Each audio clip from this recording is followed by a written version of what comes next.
Hello, Damien here from Cloud Technology Experts, and welcome back. In today's video, we're going to dive into shell scripting. Shell scripting is a powerful way to automate tasks on Linux. We'll start from the basics and then we'll create our first script. To follow along, ensure you have your Ubuntu server or desktop up and running. If you have a VirtualBox, you can have it running there. Alternatively, you can use the cloud environment of your choice. You can go to AWS, for example, and create an EC2 instance running Ubuntu server. In my own case, I'll be using VirtualBox, which is here running. At the right time, I will log into the server and I'll use it to do the demos that I'm going to be showing you. These are the lesson objectives. By the end of this video, you will be able to understand what a shell script is and their purpose. You will be able to create and execute shell scripts. You'll be able to use variables, comments, and basic commands in a script. And you will understand how to set the permissions on a script so you can run it. And you'll be able to write a simple automation script for backup. All right, so let's dive in.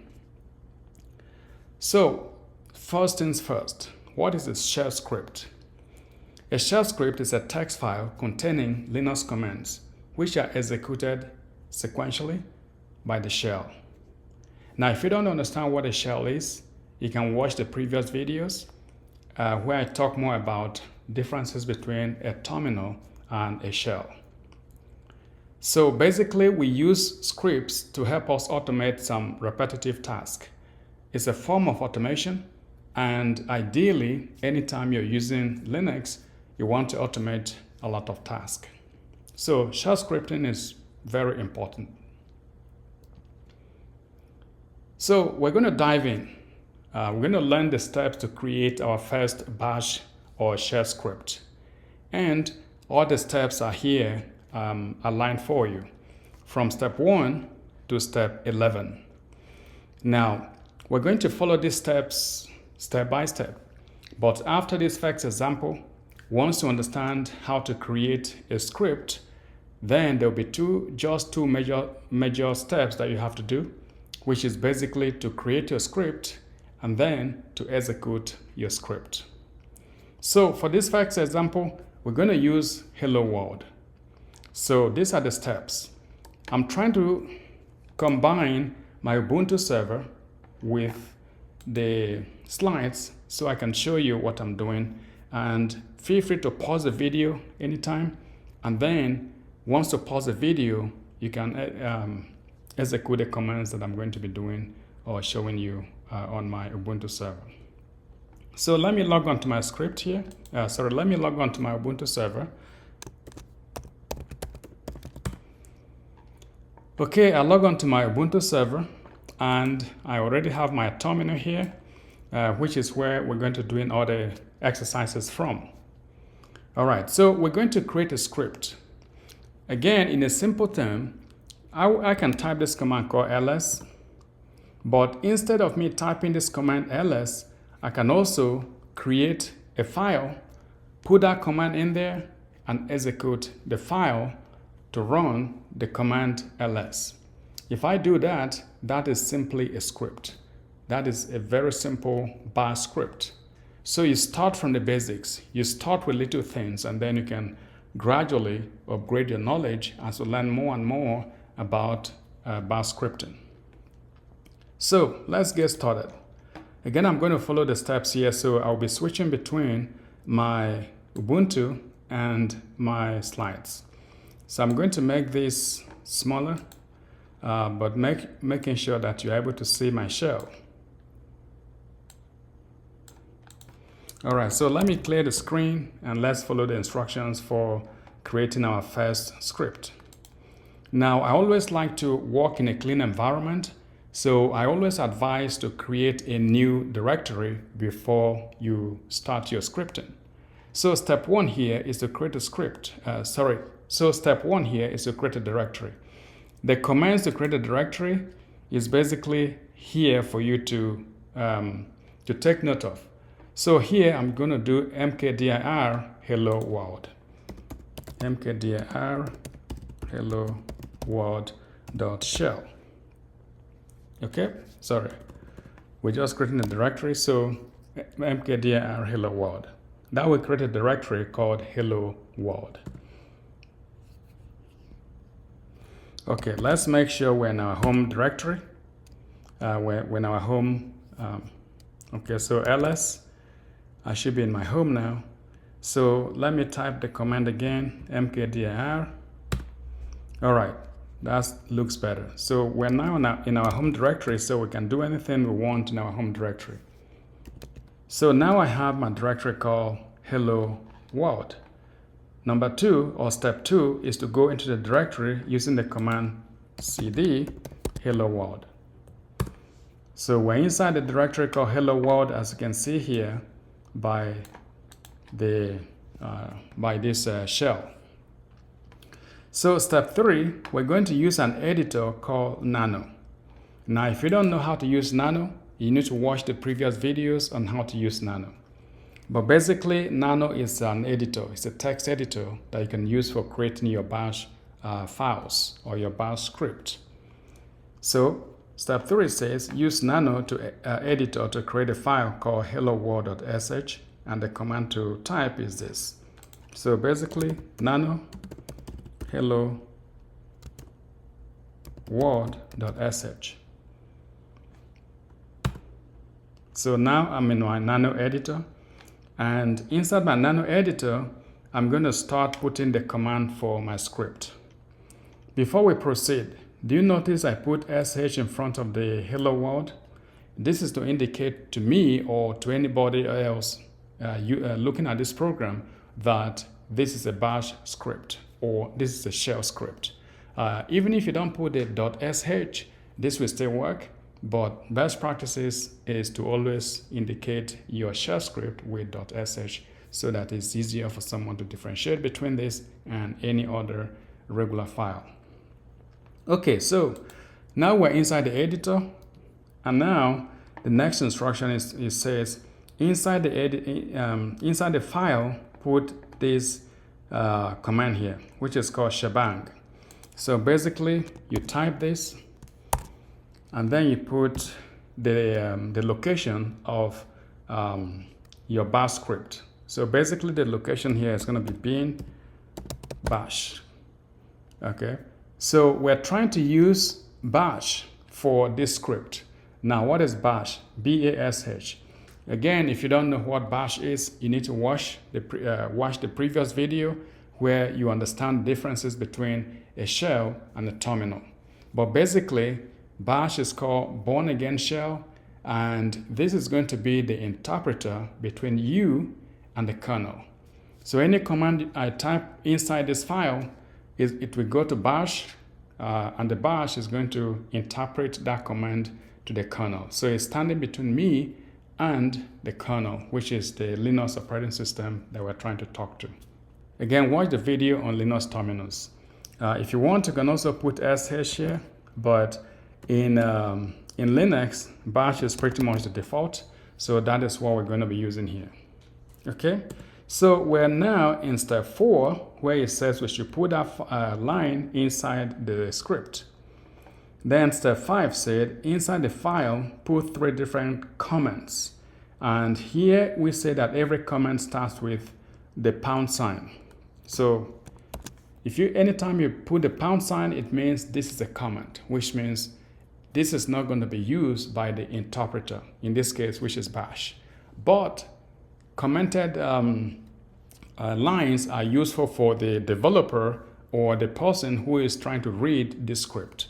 So it's the best practice to always make sure that your script is well commented out to help someone explain, to help someone understand what your script is doing.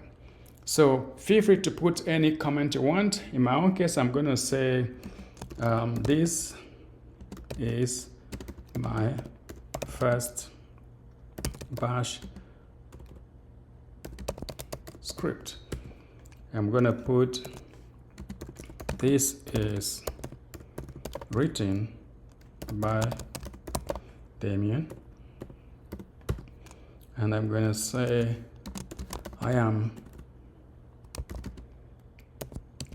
excited about this. Okay, feel free to put whatever comment you want. 3 lines, it can be more, but here I say 3 lines. So after that, step 6 says we're going to put the line that we said print hello world, and the command is echo, and we're going to say echo hello world. So pretty much echo is just the command to print an output, and that is all we're going to do in this script. So now that we put a command, we can save it. How do you save in Nano? Well, at the bottom here, you see Control O, which is write out. So press Control O. It comes and said the file name to write, which is hello world.sh. That is the file we want to write. So I just have to press enter. So my file has been written. As you can see here, it says wrote 8 lines. So my file has been saved. Now that my file has been saved, I can quit. So to quit, if you look here, it says Ctrl X is to quit. So I press Ctrl X and I'm out of Nano. I'm back into my shell. So if I want to see the file, which I just typed, I just do ls and I see hello world is there. And if I want to see the content, just a quick check, I can do cat hello world and I see the content of the file. Very good. So we're pretty much now in step 7. Let's move to step 8. In step 8, I'm going to make this code executable. Again, you need to learn about file permissions, which you can watch in another video. But to make a command or a file executable, you can use the command chmod. And we're going to use +X to execute. And the name of the file is hello world. Okay. So now if I say ls, notice before it was white. Now it's turned to green. This because every executable file is usually indicated as green, at least in Ubuntu. So again, the command to type is right there. So step 8, done. Step 9, we need to run this script. To run the script, put /hello world. This is saying call this script right in this location. So enter, and there you go. It printed hello world because that is what we ask it to do. Echo hello world. Notice all this has been ignored. The only thing that got executed by the interpreter is this one, to print hello world, which is what we saw here. Pretty good. So now we are on step 9. We already run the script. Step 10, we saw the output here, which is hello world. So pretty much we know now how to run a script. All right, congratulations. So again, those are the steps. If you want, you can bookmark those. The commands you need to use are all here, and I've also demoed them for you. So hopefully that should make it a lot easier for you. All right, that is how you run. That is how you create a script and run the script. You can run this anytime, which is where automation comes in. Anytime you run the script, it will give you the same response. So if this script did more complex stuff, like backup or whatever, anytime you run the script, it will go ahead and perform the operations that you put inside the script. Now, whenever you put some instructions inside a script, they get executed step by step. So it will go and start from line 1, then move to line 2, line 3, and then until it comes to the end of the file. In this case, it will start from here, come here, then here, step by step, then here, and finally, once it executes this, it's going to complete. All right, let's move on. So again, these are the summary of the important steps. In the previous, I did a lot of things like creating a directory, showing you how to use Nano, on and on. But really, all you need to do is, first step, create a script. Second, execute a script. So these are the steps we just followed. Again, you can say nano hello.shell. Now we're giving it a different name. We didn't call it hello world. is nano hello.shell. And ideally, if I'm able to copy these lines, I can just copy and add into the file. But if I'm not able to copy, in this case, I need to type them. So I can say add the following lines, and I do the shebang. Shebang should always be the first line of your script. Best practice. Even if you don't put it, the script will work, but it's best to put it so you tell the system which interpreter or the shell to use. So again, here we said hello world. Hello, I can say Linux world this time. And that's it. Let's save it. If you remember the steps, you can just save them. If you don't, again, you need to learn nano. All right. So I'm going to put Control O, enter, Control X, I'm out. So now we're going back to the second step, which is to make the script executable. I'm going to do chmod plus X, hello.shell. And now I can do hello.shell and hello Linux world, which is what we put there. All right, again, we're done with this step. That is showing you, again, how to write a script. If you don't want to follow all the steps in the other slide, these are the simple steps to always create a script and execute it. Few more examples. So here we're going to create, okay, we already did this one here. All right, so now that we learn how to create a script, the simple script, let's proceed. There's something called variables, and variables are used in every programming language, and we also use them in bash scripting. So variables are simply used for data store. You can store something in there, and then you can use the variable in another place. So to store something in a variable, just use the name, as you can see here. All right. And then to call it, put the $sign. Put the $sign here, because see, $name, and then this is name. If I put whatever variable I put here before the equal sign, if I want to call it back, I need to put $ in front of it. Okay. So let's go ahead and follow this example. Again, we're going to use a variable. That's the lab we're doing at the moment. So I'm going to use the same directory. Otherwise, if you want, you can create another directory called variables and use it there. All right, so let's follow the steps. Nano my var.shell. I'm in nano. Always start with shebang. So bin bash. All right, so again, I'm just trying to type what is here. Say name equals Damien.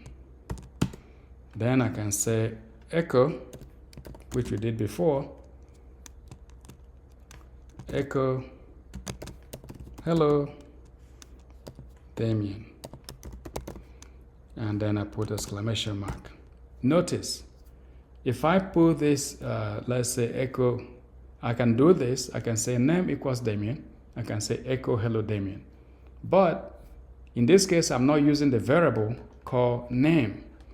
So the way to do that, if I want to use a variable, is to say $sign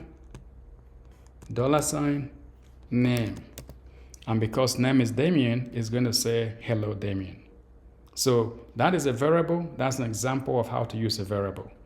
Save it, Control O, save, Control X, I'm out. Chmod plus X, my var.shell, call the program my var.shell, hello Damien. Cut the file, my var.shell, look, so again, that variable interpreted to Damien, because that is what we put in there. If I want to change that, I can go and do nano my var, and I can come back here and change this one to Linux. I can say Linux.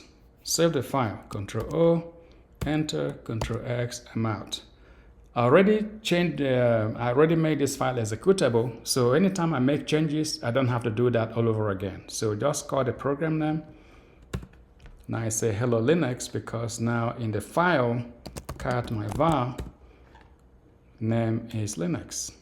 All right, I hope that makes sense, and I hope you know now how to use variables. These are simple concepts that you can use in a whole lot of places. These are more like stepping stones or building blocks for writing a script. All right, very good. So we went through that, how to use variables. We can also do get some input from the user. So currently, we set the name of the variable inside the file itself. But if we want, we can also ask the user to tell us the variable. So that's the one we're going to see now, how to do that, asking the user to type in what we'd like to print or use in our script. So again, we're going to do nano my input dot shell. Okay, make sure nano is small letter because Linux is case sensitive. In the example here, it says capital nano. But if you learn how to use nano, this shouldn't be a problem for you. Okay, so we went in there. Again, what do you always start your script with? Well, I'm sure you know that. Start with shebang. So do that. Bin bash. That is out of the way. Now we're going to use a command called read -p, and we're going to say enter your name. Enter your name, and we're going to put a variable called name. All right, then we're going to say echo welcome name, which is a variable we're typing here. Okay, so if you want to put exclamation mark in there, so read -p, enter your name. Let me make that name. So by the way, everything inside the quote doesn't really matter because whatever you put in there will come out verbatim. All right, so let's now save this file. Control O, enter, Control X, I'm out. Gmod plus X, my input.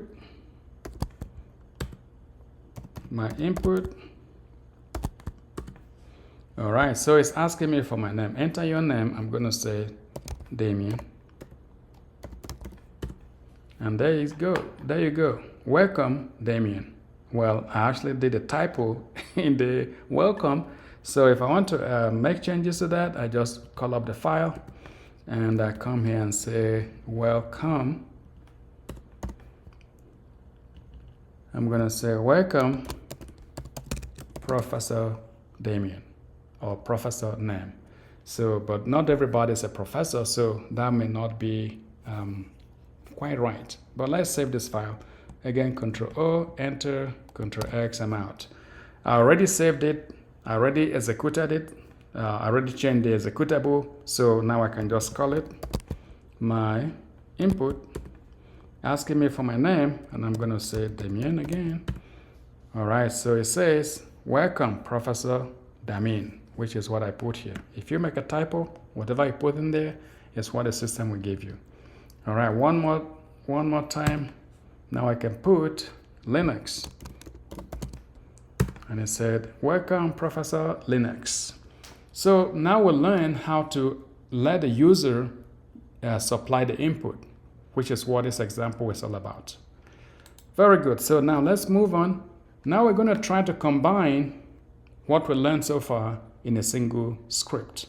And for that, we call it combine. So do nano combine.shell. In there, you already know, start with shebang.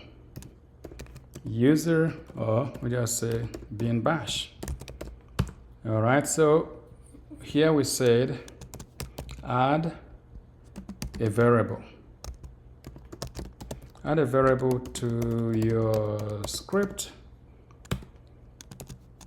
Add name variable.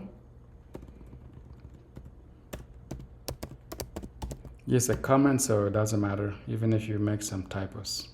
So name, we're gonna say, in this case, name equals Damien.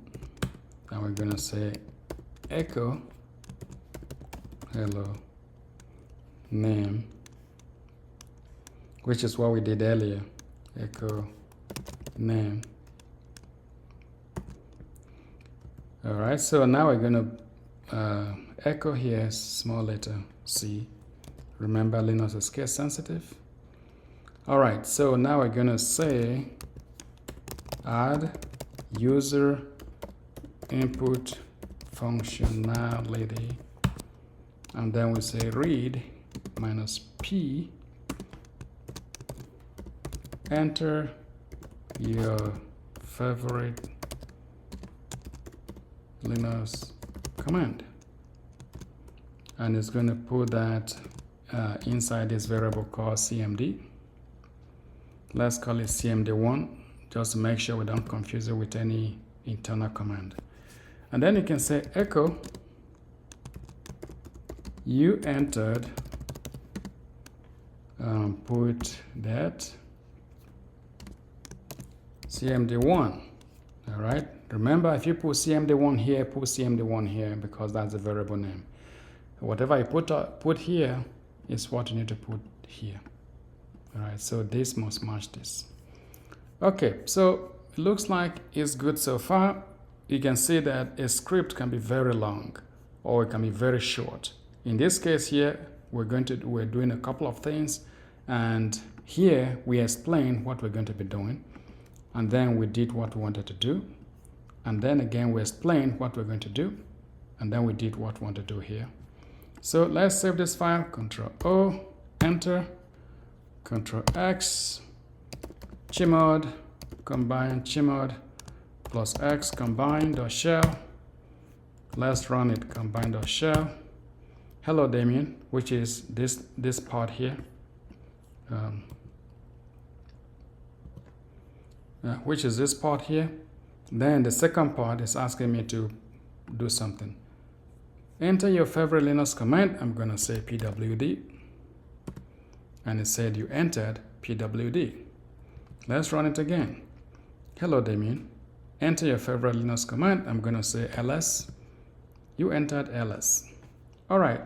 We've done several examples now. You can see that this example we just did. Again, feel free to pause the video at any point in time and repeat all these exercises, because when you're learning Linux, you need to immerse yourself. You need to practice. Don't just watch the video. You need to watch and do. I'll try to see if I can put all this script somewhere so you can download them, so you don't have to type them yourself.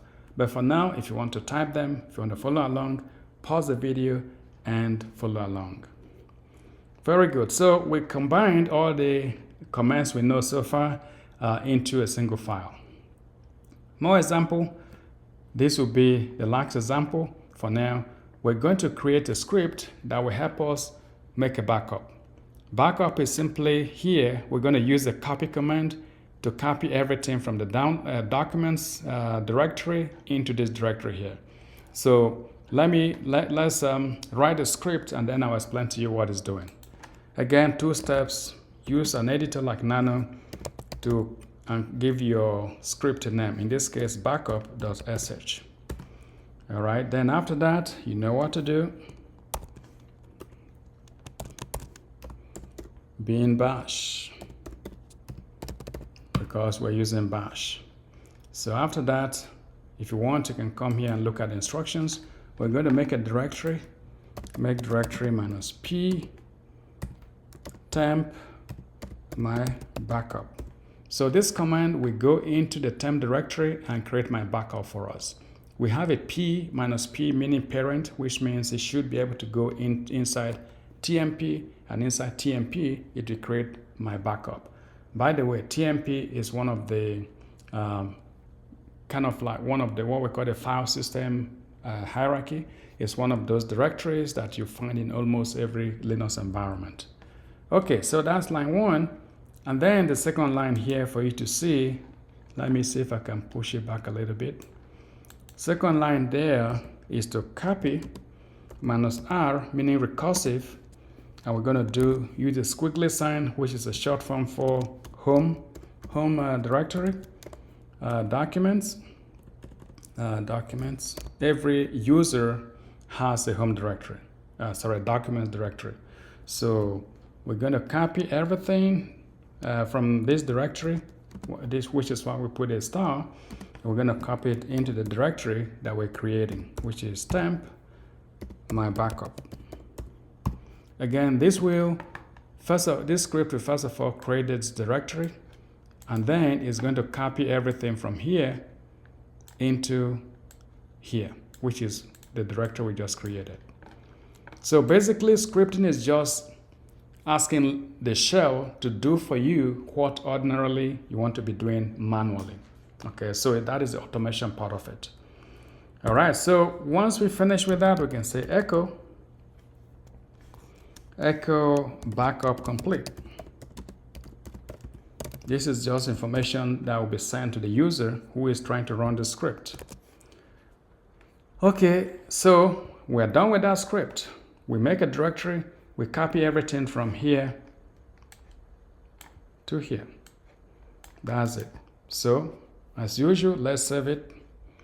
I'm going to, on purpose, make a mistake so we see how to troubleshoot.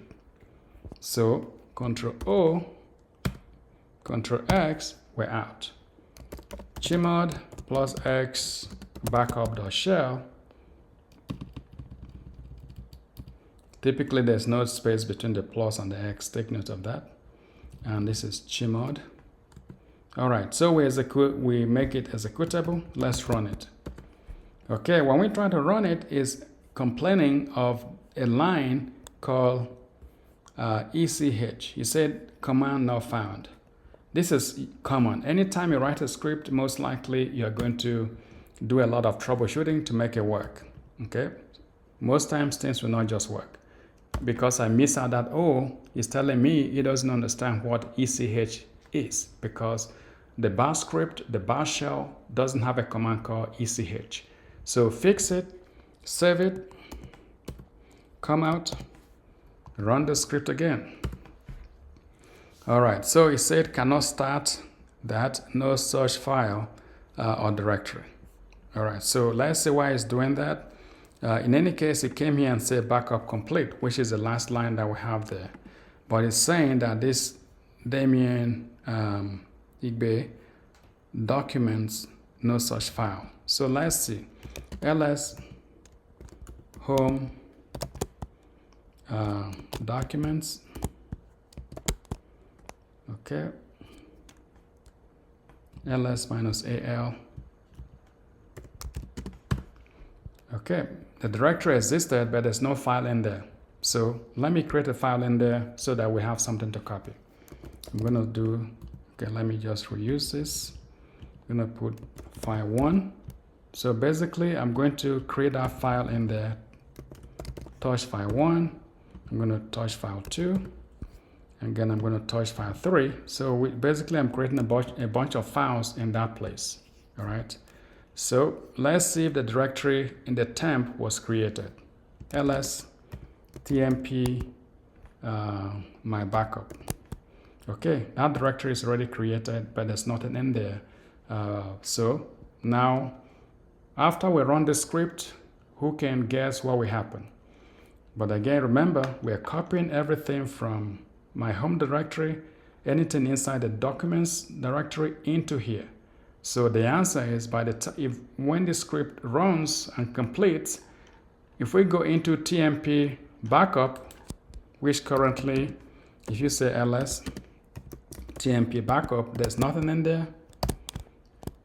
List backup, tmp my backup. So currently, there's nothing in there. ls-al, nothing in there. But by the time we run this command, if it runs well, we should see some 3 files in there. So let's run it again.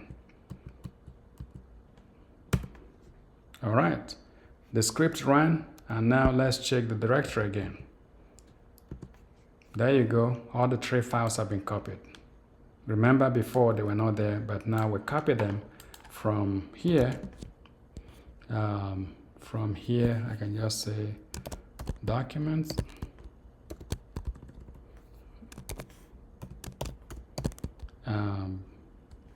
So those files, file 1, file 2, file 3 has been copied into tmp my backup. The good thing with this is that this script that I'm doing for backup, anytime I have new files in my documents directory, whenever I run the script, it will just move all of them to my backup. Okay, so again, we have a script here. Feel free to stop the video and practice all of this so that you get more experience with scripting. So that is, I think, the last example I'm going to show you here. Typically, after you run a script, you want to make sure your script works. You saw how I confirm here that my script works, because if this script doesn't work, I won't see the files in my documents copied to temp my backup. Always check that your script did what it was meant to do. If it doesn't, it might mean that you have to troubleshoot and fix any error that you have. So there's always going to be that part where you have to verify that your script ran as you want it to do. So a lot of time you want to check that the variables have the information that they need to have. You want to make sure that user input were captured correctly, and you want to make sure that you run the script and it does what you want it to do. So always verify, whenever you run a script, always verify that it actually did what you wanted it to do. Okay, very good. So here's a lab quiz. Pause it and answer these quizzes. I'm not going to tell you the answers, but pretty easy. You should be able to answer them. So first quiz, what is the first line of a script code and what does it do? Okay. How do you make a script executable? How do you store and access a variable in a script? Which command allows reading input from a user? And how can you automate a repetitive task with a script? You should be able to answer all these questions. Otherwise, go back, watch the video again, and I expect you to score 100% here. All right, pretty much that is the end of this video. So again, at the beginning, these were the objectives. And let me ensure that you should be able to do everything we mentioned at the start of the video. Understand what a shell script are and their purpose. So basically, a shell script, as you can see here in the definition, is basically a text file. Like we have all the text files here, for example. These are all text files. Okay, backup.sh, combine.sh, hello.sh, all of them, these are text files. Okay, containing Linux commands, which are executed sequentially.